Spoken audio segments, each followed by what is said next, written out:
Hey guys, welcome to another episode. Today's episode is going to be a bit of a date night. So Philippe and I have been cutting down or trying to cut down on going out because we find we just spend far too much money and we're trying to save for more important things, and we often find that when we go out we're not even happy with what we get. So we've started doing our date nights at home, so I thought I would just show you one of the date nights that we do at home. This recipe isn't vegan, but I'm going to show you how you can make it vegan and still really delicious. Mixture here that I've already done up. I made up the mixture last night and then we didn't actually eat.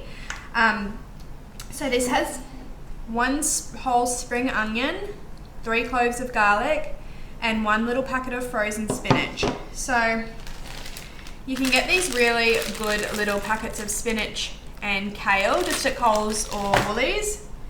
Actually, I got these from Woolies, so probably just Woolies. So what I'm gonna add is I'm gonna cook that up again, and I'm just gonna chuck that in a little pot. And I'm gonna add a whole packet of this kale. So all up, you're gonna need 1 kale, 1 spinach.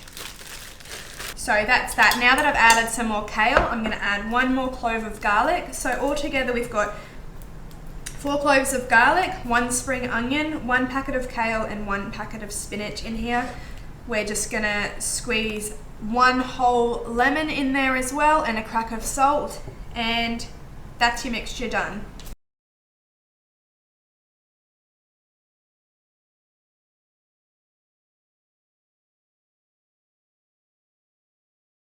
You roll out the lemon, that makes it more juicy.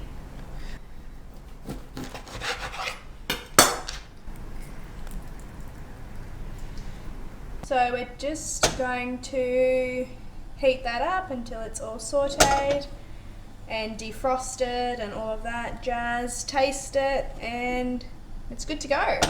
So let's just chuck the oven on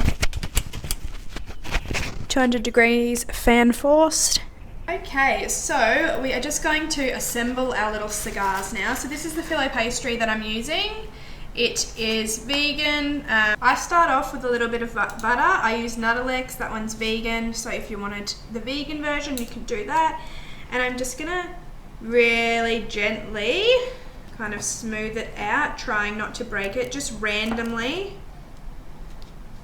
Okay, so I'm gonna do the non-vegan version first, and then I'll tell you how to do a vegan version. So I'm using this Meredith dairy goat's cheese, and it's marinated, you know, for those extra flavors. That's how I operate. Yes, kids' knives are the best to use. Now we're not using a whole lot because goat's cheese is quite strong. So we're just gonna add a layer of the spinach mixture, quite a thin layer. You're going to roll it. Don't be too worried if it does break because you're going to keep rolling it, so there's quite a few layers.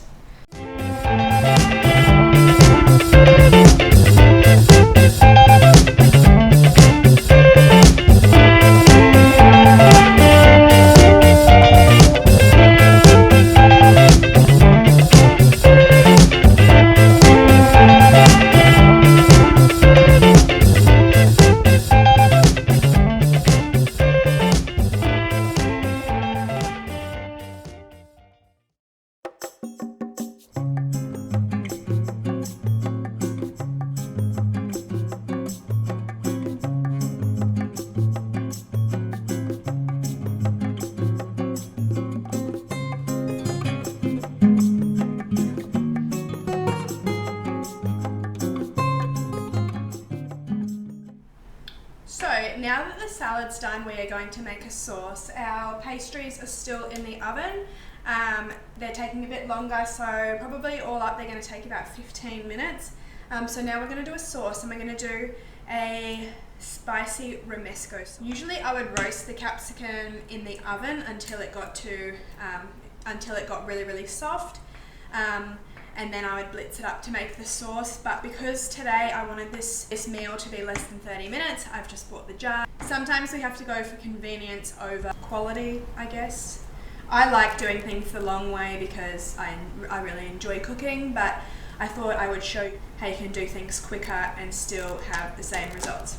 So I'm going to use the already roasted peppers. You can just get them in the jar. The good thing is it comes with the oil as well, and we'll use that to add extra flavour into our sauce. So as I showed you, you could use the goat's cheese option. If you wanted to do a vegan version of this, the pastry's vegan, the spinach mixture's obviously vegan as well. So for the cheesy part of it, leave out the goat's cheese, and you can either buy a vegan feta from your supermarket, or you can make a feta. I have a baked rosemary feta over on my blog, and I'll link that down in the description box. The last option that you could use is that you could mix up like 1 to 2 tablespoons of coconut yogurt with 1 teaspoon of nutritional yeast and a little bit of garlic, and that turns into a really nice creamy sauce. So you could add that with the spinach, and that will be a really nice vegan option as well. Like I said before, like I want people to know that there are substitutes for everything. I was such a big dairy eater and meat eater that I had to do a lot of substituting. Basically these days you can substitute everything. So I think it's a really great way for people to limit their dairy and meat, and yeah, it's a little bit of fun as well. Like it brings out the creative side in you, and it tastes delicious.